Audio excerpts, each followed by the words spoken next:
여러분 안녕하십니까? 포항 MBC 뉴스투데이입니다. 오늘 아침 기온은 영상권을 회복하면서 공기가 다소 부드럽겠습니다. 한낮이 되면 기온은 평년 기온을 보이겠지만 칼바람이 불면서 춥겠습니다. 미세먼지는 보통 수준이 예상되고 경북 동해안으로는 건조특보가 내려졌습니다. 안수진 기상캐스터입니다. 연휴가 끝나고 다시 일상으로 돌아온 오늘 아침 기온은 영상권을 회복했습니다. 낮 동안에는 구름의 양이 많아지겠고요. 기온은 평년과 비슷하겠지만 칼바람이 불면서 체감 온도는 더 낮겠습니다. 외출 시에는 옷차림 든든하게 하셔야겠습니다. 바람이 강하게 불면서 울릉도와 독도에는 강풍 예비특보가 내려졌고요. 동해 먼바다로는 풍랑 예비특보가 발표됐습니다. 오늘 미세먼지 농도는 보통 수준이 예상됩니다. 다만 오후에 일시적으로 나쁨 수준의 농도가 나타날 가능성이 있습니다. 경북 동해안으로는 건조특보가 발효됐는데요. 바람까지 강하게 불어서 작은 불씨에도 큰 화재로 이어질 수 있습니다. 불씨 관리에 각별한 주의가 필요하겠습니다. 자세한 지역별 날씨 알아보겠습니다. 오늘 가끔 구름 많겠습니다. 낮 기온 울진과 영덕, 경주가 8도, 포항이 9도입니다. 울릉도와 독도에도 구름 많겠습니다. 낮 기온 울릉도 7도, 독도 8도입니다. 동해상으로는 대체로 구름 조금 지나는 가운데 동해 중부 먼바다로는 오후에 가끔 비나 눈이 오겠습니다. 바다의 물결 동해 중부 해상에서 최고 4m, 동해 남부 해상에서 최고 3m까지 일겠습니다. 내일은 기온이 큰 폭으로 떨어지면서 한파가 찾아오겠고요. 강추위는 다음 주에도 이어지겠습니다. 날씨였습니다. 교육청이 유치원에 이어 초중고등학교에 대한 감사 결과를 발표했습니다. 특히 사립학교들의 불투명한 계약이 무더기로 드러났습니다. 공사를 발주하면서 무면허 업체와 계약을 하거나 특정 업체를 위해 경쟁 입찰 대신 수의 계약을 한 사례가 많았습니다. 보도에 김철승 기자입니다. 투명하지 않은 공사 계약이 많았습니다. 경주의 2개 고등학교는 지난 2016년 추정 금액이 각각 4천여만 원 내외인 안전 난간대 공사를 전문업체가 아닌 무면허 업체와 계약을 했습니다. 수의 계약은 수두룩했습니다. 포항 D여고는 학교 매점을 공개 경쟁 입찰을 하지 않았고 경주 S고등학교는 급식재료 구매 비용이 한 달에 1,000만 원을 넘는데도 수의 계약을 해 각각 엄중 경고와 경고를 받았습니다. 공사라든지 급식 부분의 여러 가지 거래 업체와의 그런 관계들이 투명하지 못하고 또 여러 가지 어떤 학교의 특수 관계자들하고의 관계로 해서 학생들이 내는 돈으로 운행하는 통학버스도 수의 계약이 관행처럼 이루어졌습니다. 경주 제2고는 연간 임차료가 5천만 원을 넘으면 경쟁 입찰을 하도록 한 규정을 무시했고 특히 양산과 울산행 통학버스는 25인승으로 계약했으나 실제로 9인승과 12인승이 운행됐습니다. 포항 제2고와 제2여고, 포항 Y고는 연간 통학버스 임차료가 2, 3억 원에 이르는데도 수의 계약을 했다가 엄중 경고를 받았습니다. 공사 금액이 2천만 원 이하이면 수의 계약이 가능한 점을 이용해 공사를 쪼개 발주하는 사례도 무더기로 적발됐습니다. 경주 Y중학교와 K중고, 포항 D고등학교 등 많은 중고등학교들이 계약 일자를 조금씩 달리하고 금액을 나누는 방식으로 수의 계약을 해 경고를 받았습니다. 진짜 몰라서 했을 수 있고 그다음에 좀 알면서도 약간의 고의가 있으면서 했을 가능성도 있고 이렇거든요. 일선 학교에 대한 감사 결과 공개가 투명한 계약으로 이어질지 사학재단의 개선 의지가 주목됩니다. MBC 뉴스 김철승입니다. 포항시의회는 포항시가 제출한 1조 8,345억 원의 내년도 예산안 가운데 76억 원을 삭감했습니다. 시민정책 공감 퀴즈쇼와 시승격 70주년 기념사업 등 행사성 경비는 삭감하고 글로벌 정책연수와 만인당 스포츠 아카데미 증축공사, 가연성 폐기물 전처리 시설 설치 사업 등에 대해서는 조건부로 의결했습니다. 차동찬 예산결산특별위원장은 성장 동력 확충과 시민 체감 사업 우선 투자에 주안점을 뒀다고 밝혔습니다. 파주 축구 국가대표 훈련원이 새 후보지를 찾기로 한 데 따라 경주시가 후보지 공모에 신청하기로 했습니다. 경주시는 문화엑스포 공원 남쪽에 국공유지가 포함된 유휴지 36만 제곱미터가 적지라고 보고 마감일인 내년 1월 11일까지 제안서를 내기로 했습니다. 경주시는 파주보다 따뜻하고 숙박시설이 충분하며 전국 최대 규모의 유소년 축구 경기를 개최할 만큼 인프라가 넉넉하다는 점을 부각시키기로 했습니다. 대한축구협회는 내년부터 오는 2023년까지 중앙부처와 축구협회, 지자체에서 각각 3분의 1씩 부담한 1,500억 원으로 새 훈련원을 조성할 계획입니다. 정부가 본격적인 탈원전 정책을 추진하면서 올 한 해는 그동안 제대로 조명되지 않았던 원전시설에 여러 문제가 터져 나왔습니다. 매번 되풀이되는 업계와의 유착 비리와 부실 시공, 부실 설계로 인한 안전성 문제가 1년 내내 끊이지 않았습니다. 장미쁨 기자입니다. 탈원전 기조 속에서 원전 안전이 중요 이슈로 부상하면서 올 한 해 그동안 가려졌던 원전 문제가 수면 위로 떠올랐습니다. 무엇보다 폐쇄적인 원전 산업 구조 속에서 되풀이되는 한수원과 납품업체들의 유착 비리가 큰 질타를 받았습니다. 지난 5년 동안 한수원 임직원 30여 명이 산자부 산하기관 가운데 가장 많은 뇌물을 받은 것으로 드러나 논란이 됐습니다. 드러난 거는 사실은 빙산의 일각처럼 느껴질 때가 많아요. 내부적으로도 이런 문제들을 간과하거나 내지는 자기들끼리 쉬쉬하고 지나가는 이 관행과 문화도 사실은 문제이긴 합니다. 1990년대 건설된 원전의 심각한 부실 시공도 뒤늦게 사실로 확인돼 원전의 안전성 논란이 전국으로 확산되고 있습니다. 영광 한빛원전은 여러 개의 원자로 경납 건물에서 콘크리트 타설 불량으로 빈 공간인 공극이 잇따라 발견되면서 관련 조사가 진행 중입니다. 말로까지는 안전하다 그러지만도 저희들이 이렇게 한 개가 자꾸 몰랐던 거를 접하니까 상당히 참 저희들 입장에서는 당황스럽고 이거 전혀 믿을 수가 없죠. 이처럼 국내 원전의 납품 비리와 부실 시공 등으로 인한 손실은 지난 5년간 모두 17조 원에 이르는 것으로 집계됐습니다. 국민 한 사람당 33만 원 꼴이자 최신 모델의 원전 2기를 새로 건설할 수 있는 액수입니다.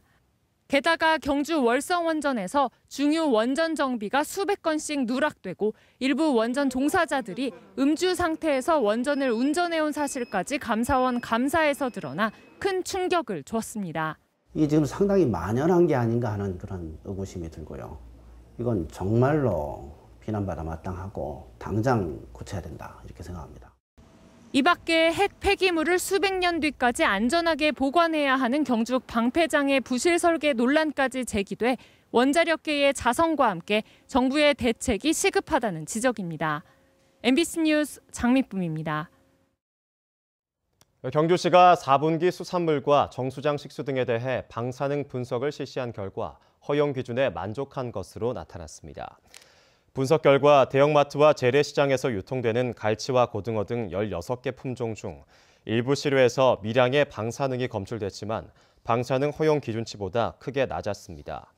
또 지역 6개 정수장 식수에 대한 삼중수소 분석에도 모든 시료에서 방사능이 검출되지 않았습니다.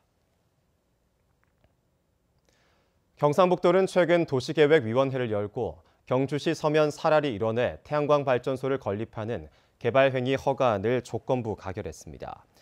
위원회는 경상도 15도 이상과 생태자연도 3등급 이상인 구역은 사업부지에서 제외하는 등 규모를 대폭 축소했습니다. 한편 경상북도는 올해 41건의 도시계획을 심의해 인구 감소 시대에 맞는 방향을 설정하고 입지가 어려운 공장 확장과 국비 지원 사업을 가능하게 했다고 자평했습니다. 요즘 세대는 전태일 열사를 영화나 연극을 통해 더 많이 접합니다. 근로기준법 준수를 외치며 분신한 전태일 열사가 나고 자란 곳이 바로 대구입니다. 열사가 살던 집이 아직 남아있는데 복원하려는 움직임이 시민사회단체에서 일고 있습니다. 윤영균 기자입니다. 근로기준법을 준수하라. 우리는 기계가 아니다. 이 말을 남기고 분신한 전태일 열사. 우리나라 노동운동의 상징으로 평가받고 있죠. 이 전태일 열사가 어린 시절을 보냈던 집이 바로 이곳 대구 남산동에 있습니다. 우리가 사실 그 당시에 상당히 어렵게 살았잖아요. 그러면서 이제 집에서는 또 오빠가 책을 많이 읽었었어요. 대구시는 지난 2016년 전태일 열사와 전태일 평전을 쓴 대구 출신 조영래 변호사의 기념관을 만들기 위한 연구 용역을 했습니다. 우리나라 노동운동과 인권운동의 대표주자 두 사람을 기려서 널리 알리면 대구라는 보수 이미지를 새로 쓸 수 있다며 기대가 컸지만 결국 무산됐습니다. 전태일이라는 이름 석자가 가지는 대구 지역에서의 어떤 그런 약간 반감에 가깝죠. 간혹 제가 자주 기회 있을 때마다 저희 가톨릭 안에서도 전태일이라는 분이 외쳤던 그 가치들을 이야기하면 예수님과 너무나 비슷한 게 많거든요.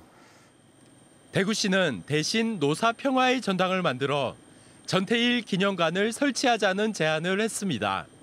시민사회단체에서는 차라리 스스로의 힘으로 전태일 생가터 복원 사업에 나서기로 했습니다. 노동의 현실이 점점 더 열악해지고 비정규 하청 노동자들이 정말 죽음으로까지 내몰리는 이 절벽 같은 삶에서 조금이나마 힘이 될 수 있는 그런 공간이 되기를 바랍니다. 시민사회단체에서는 전태일 열사 분신 50주년인 2020년까지 생가터를 복원하고 기념 공간을 만들기 위해 빠르면 올해 안으로 추모사업회를 만들어 시민들의 모금을 받을 계획입니다. MBC 뉴스 윤영균입니다. 영덕군은 지난 6월과 7월 만 65세 이상 주민 1,000명을 대상으로 노인 실태 조사를 한 결과 44%가 홀로 살고 있다고 밝혔습니다. 또 67%는 평소 거동에 불편함을 느끼고 22%는 일상생활 통증에 노출돼 있으며 7%는 의욕 저하와 우울감을 느끼는 것으로 나타났습니다. 경제적으로는 38%가 취업 상태이고 생활비 지출 가운데 보건의료비가 절반을 차지했고 그 다음으로 주거비가 26%였습니다. 건강과 경제 상태 만족도는 10%대에 불과한 반면 가족과 이웃 등 사회적 관계에는 42%가 만족하는 것으로 나타났습니다. 올해 경북 도내 사과 생산량이 지난해보다 줄어든 것으로 집계됐습니다. 통계청의 자료를 보면 올해 경북 지역 사과 생산량은 성과수 기준 31만 5천 톤으로 지난해 33만 8천 톤보다 6.7% 감소했고 10아르당 생산량도 7.5% 줄었습니다. 통계청은 봄철 이상기온의 영향으로 수정기 이후 낙과 피해가 있었고 이후에도 기상 여건 탓에 면적당 생산량이 감소했다고 설명했습니다. 구미에서 중3 학생이 학력 경시대회 시험을 나홀로 쳤다는 보도 기억하실 겁니다. 중학교 교장이 같은 재단 고등학교에 부탁해 자기 아들만 사흘 전에 미리 시험을 치도록 했는데 경찰 수사로 특혜 사실이 속속 드러나고 있습니다. 양관희 기자입니다. 경찰이 최근 구미 현일중학교와 현일고등학교를 압수수색했습니다. 아들 특혜 시험을 부탁한 중학교 교장을 비롯해 학교 관계자 4명이 쓰던 휴대전화를 확보했습니다. 오간 전화통화를 분석해 특혜 시험을 부탁하고 치도록 한 정황을 확인했습니다. 시험지를 사전 유출했고 한 학생한테 미리 시험을 보게 했는 게 그게 지금 방금 말씀하신 대로 어떤 특혜 부분 아닙니까? 그렇죠. 예. 네, 그런 부분이 그 학교의 시험 업무를 방해했다. 입시 관련 서류도 확보했습니다. 경찰은 시험 사흘 전에 학력 경시대회 시험을 나홀로 따로 보도록 한 이른바 업무 방해 혐의가 있는지 들여다보고 있습니다. 경북교육청은 현일중 교장과 현일고 교감을 중징계하라고 재단에 요구했습니다. 현일고 교장도 시험 관리와 감독을 소홀히 한 책임을 물어 경고 처분하고 교사 4명도 주의 처분을 내렸습니다. 경상북도의회는 이들 학교의 책임을 물어 신청한 예산을 대폭 삭감했습니다. 우선 현일고등학교가 환경 개선 사업에 쓰겠다고 신청한 예산 11억 원을 깎았습니다. 현일중학교가 요청한 조명시설비 등 3억 4천만 원도 내년 예산에서 제외했습니다. 이로써 현일중고등학교가 신청한 시설 사업은 예산에 전혀 반영되지 않았습니다. 경북교육청은 현일중고등학교가 속한 학교법인 고아학원이 체납하고 있는 법정 부담금 13억 8천만 원을 빨리 내라고 요구하고 있습니다. MBC 뉴스 양관입니다. 은행권 변동금리 주택담보대출의 기준이 되는 코픽스가 또다시 올랐습니다. 11월 코픽스는 잔액 기준 1.95%로 2015년 9월 이후 3년 2개월, 신규 취급의 기준으로는 2015년 2월 이후 3년 9개월 만에 가장 높았습니다. 코픽스는 국내 8개 은행이 자금을 조달한 수신 상품의 금리를 가중 평균한 값으로 코픽스가 오르면 이에 연동한 변동형 주택담보대출 금리도 일제히 오릅니다.